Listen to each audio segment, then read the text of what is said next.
Hello, this is Tim. Today I'm going to be talking about how to make yourself a spunding valve. Now, I'm not sure what spunding in and of itself means, but essentially what we're going to be doing is making a valve that releases pressure from your keg as it builds up inside the keg. Now you're probably wondering, why do I need to do this? Well, there are a lot of people who believe in low oxygen brewing. Now what low oxygen brewing is doing everything you can possibly do to not allow any oxygen into your beer during the brewing and fermentation process. Now, one of the things that low ox brewers do is ferment in the keg to the point of creating carbonation. Let me expand on that a little bit. What you'll do is you ferment your beer in your carboy or your 5-gallon bucket or your conical fermenter, whatever you use, and after you're almost done fermenting it, you transfer the beer into your keg and you use the final part of the fermentation process to create carbon dioxide in your keg. That's what a spunding valve does for you. Now, when you force carbonate a keg or even naturally carbonate a keg hooked up to a CO2 tank, you set the pressure level to what you believe the pressure needs to be to get the volume of carbonation into the beer to give you the proper carbonation for that beer. So, for example, you may set your CO2 tank to push 11 pounds of carbonation pressure into your keg while it's sitting at 34 degrees, and that will give you some level of carbonation for whatever beer you're working on. I don't have a carbonation chart with me right now, so I can't give you a specific example of 10 pounds gives you 2.1 volumes of carbonation or whatever, but there's plenty of charts out there that will tell you that.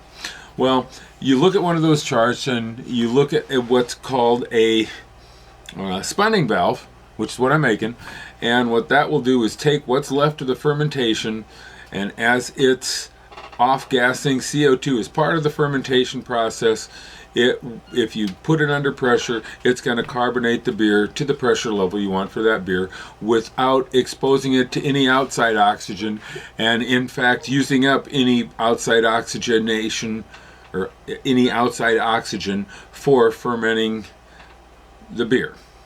Well, what it eats the outside oxygen as part of the fermentation process to convert it into CO2 and alcohol. So anyway, I'm going to make a spunding valve. Now, I haven't really tried low oxygen brewing a whole lot. I do practice careful technique when I'm transferring my beer from the fermentation vessel into the keg or bottling it. The reason I want to create a spunding valve right now is because I made a little bit of a mistake. Let me explain what I did.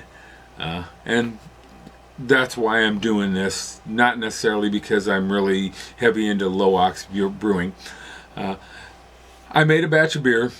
I was going to keg part of it and bottle part of it. When I finished the fermentation process and was getting ready to do everything, I transferred the beer out of my fermentation vessel into a bottling bucket on top of a bunch of priming sugar.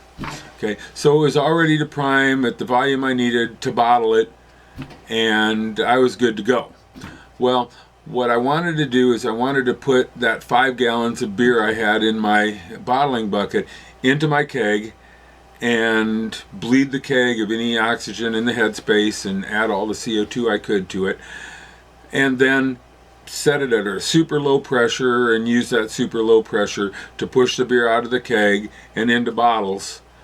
I wanted to do that before it carbonated so that it would make the bottling process easier. I could use the beer to push it instead of using gravity to push it, and I had planned on doing this all at once. I was going to leave a couple gallons or 3 gallons in the keg and then let that carbonate under gas and with the priming sugar in it as part of the process, and then the beer in the bottles, just let that carbonate with the priming sugar that I had put in it, mainly for bottle conditioning. Well, life took over. By the time I got the beer in the keg and was getting ready to bottle, it happened to be really late that night. And I figured, oh, I'm just going to let it sit for a day. I'll go ahead and do this tomorrow. And I put the keg in my keezer, set it up on CO2 at a low level, and just let it go, figuring, oh, it's going to be fine in the morning. I'm going to bottle in the morning. It was a Friday. I was going to do it on Saturday.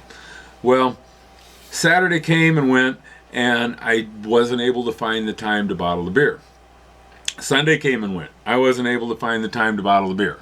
Well, by Monday, the beer had been sitting on gas for 3 days, and I had the pressure turned up because I was assuming I was going to get it done and not have to worry about it. Well, by that time, I had already started carbonating my beer.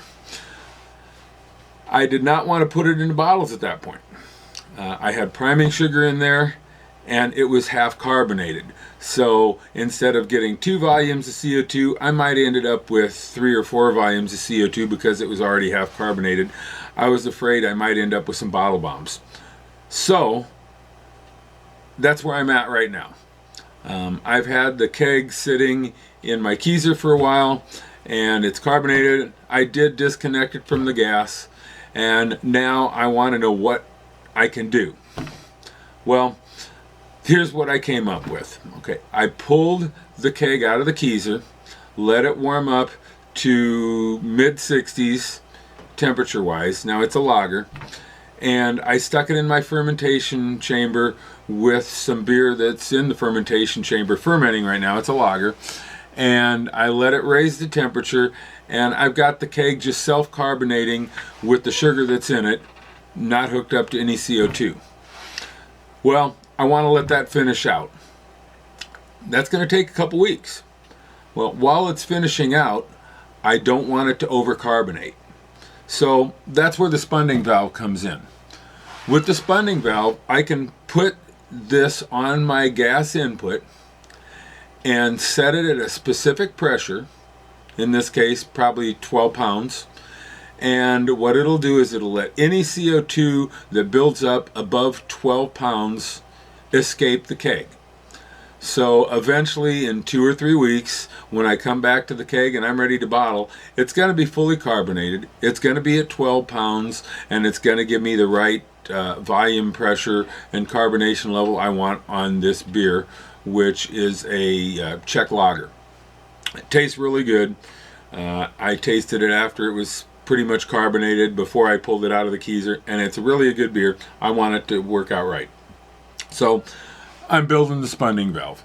That's why I'm doing it. You can use this for something like I did with my happy accident, or you can do this to do low oxygen brewing and transfer straight from your fermenter when the fermentation process is like 90% done, and set your pressure at 20 pounds and let it go for a couple weeks, let it finish out fermentation in the keg using it as a secondary, and you'll never have to add CO2 from a bottle, which may or may not be 100% CO2, for the fermentation process, and all you're going to do is use that bottle to push the beer out to serve it. So follow along, and let's see how this goes. Okay, I've got all my stuff here. I'm going to adjust the camera angle a little bit, pull it down just a hair so you can see the table. You're not going to see me all that great, but that's fine. All right, working from left to right, you'll see the things you're going to need. First of all, I've got some Teflon tape here. You want to put that on all of your threads. Then we have right there the pin lock gas connector. You'll notice it's gray for gas, black for beverage. Same thing holds true with ball lock connectors. Again, gray for gas, black for beverage. I have pin lock kegs, so that's what I'm using. Next to the connector, you'll see a female to female flare end connector. This one end will go to the gas connector, and the other one will go to this connector here, which happens to be a flared in connector to 1/4 inch pipe thread connector. You'll notice you have NPT threads versus MNF threads or MPN threads. They're all the same. National Pipe Thread is what NPT stands for. If you go to your big box hardware store, they're going to say 1/4 inch threaded. That's what you're looking for. Over here we have a fitting. It's a T fitting, and you'll notice it's got 2 female ends, 1 male end. The female ends, one will be connected to this adapter, which goes to this, which goes to this. The other end is going to be connected to the pressure relief valve. Now, I picked up that pressure relief valve at Granger, ordered it online, and they shipped to my local store, and I got that. I think it cost me about $16. Finally, we've got the pressure gauge and a female to female adapter for the pressure gauge. So this is what it's going to look like when it's put together, and we're going to go through putting it together in a little bit. Now, in reality, this will probably be facing that way. But what happens is this plugs into the keg. This tells you how much pressure you have on the keg, and this valve over here releases pressure so that the pressure on the keg ends up to be at where you want it for your carbonation. Next thing we're going to do is put it all together and see what it looks like and how it works. Alright, now that I've already gone over all of the pieces I have here, now I'm going to put them all together. First thing I'm going to do is put my tank adapter, or excuse me, my pressure regulator adapter on the T here. So you'll notice the T has 2 females and 1 male. My pressure gauge has a male thread, so I'm going to put an adapter on here so that the pressure gauge will connect up. I'm going to wrap it in Teflon tape. I almost always go around at least 3 times. That gives you a nice seal. And I thread every male connection I can, or I put tape on every male connection I can. Again, 3 times around, taped. And while I'm at it, I'm going to go ahead and put the tape on all my male connections, just so I don't have to go back and do this. 1, 2, 3. Okay, here's the flare to regular thread adapter. I'm going to put it on both of the threads of this one.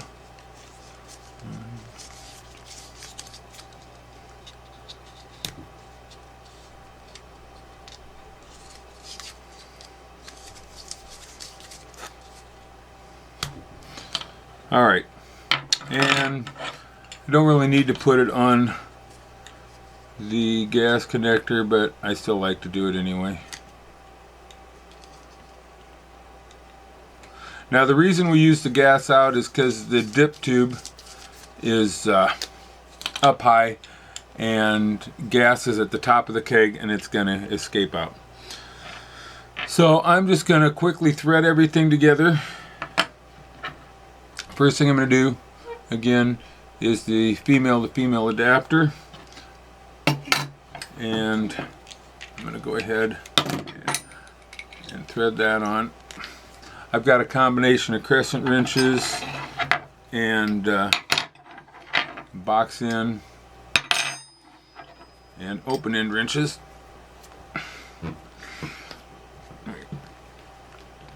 You want to get this as snug as you possibly can. It's not going to break anything.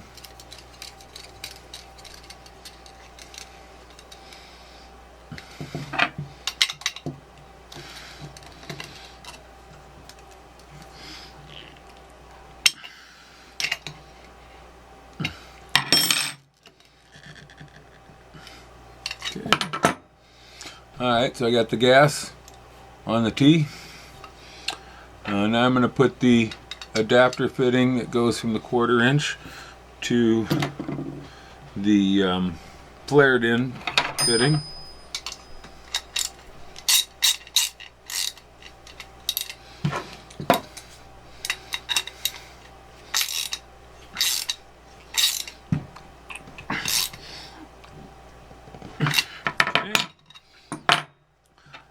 put the flare adapter on here.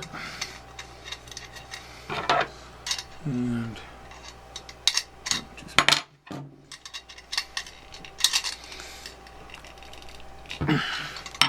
nice and snug. Now I'm going to put the pressure relief valve. Now this is the key to the whole system, and I'll tell you while I got it here, I'm going to go ahead and open it up and show you what it is. Again, I got this at Granger, and what it does is it's got a scale on there that you can open up the valve, and it, just by twisting this, and it lets a certain amount of pressure release. So the pressure builds up, this lets it out depending on where it's set. Now I'm really going to rely on the pressure gauge more than I'm going to rely on the gauge on this. I think the pressure gauge is probably more accurate. Anyway, I'm going to go ahead and thread this on. Again, snug it down as snug as I possibly can get it.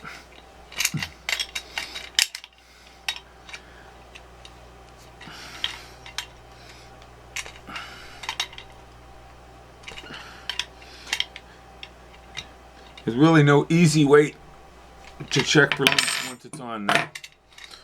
Okay, last but not least, I'm going to put the fitting on that attaches it to the keg. And got it pretty snug there.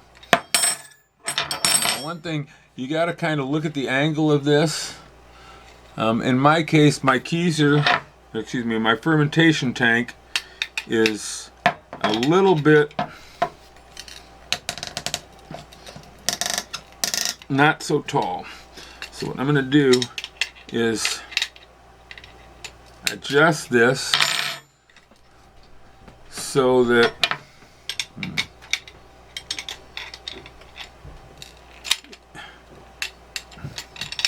it lays to the side a little bit. Except I got it backwards here. I want it to kind of lay like this, be on the keg with this sitting up and down. So I'm going to adjust it that way and make sure that everything is set the way I want it. Okay. All right. That really should do it.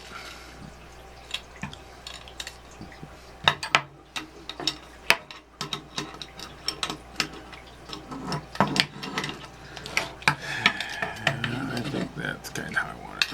Okay. There you go.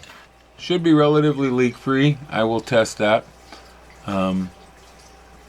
Since this is sitting on a keg that I'm hoping to get all the CO2 out, I'll just set it on it, check the pressure, and come back and check the pressure in a few hours and see if it's at the right place.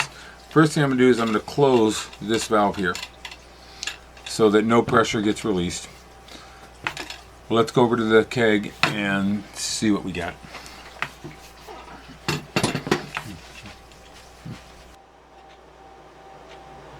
Well, here's my fermentation chamber in my refrigerator. Here's the keg that I want to try this on. Again, it's a Czech lager.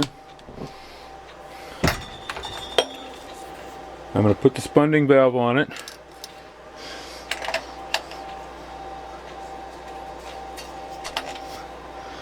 Okay, let's see what we got here.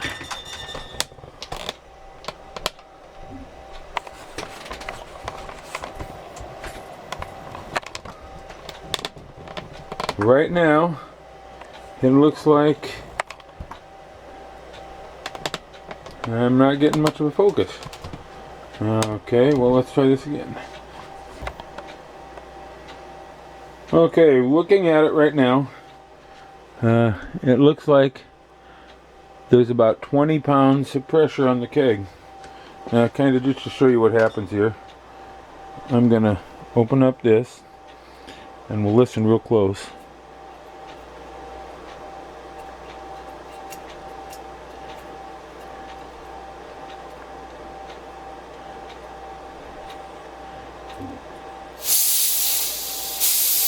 See, lift a little pressure out and you'll notice the needle going down. Well, I'm going to kick that back in a little bit because I want it a little higher. So, there you have it. There's a spunding valve. Ready to go. Hope you got enough out of this to be useful. And leave me some feedback if you don't. Please subscribe to my YouTube channel. Have a great day. Cheers.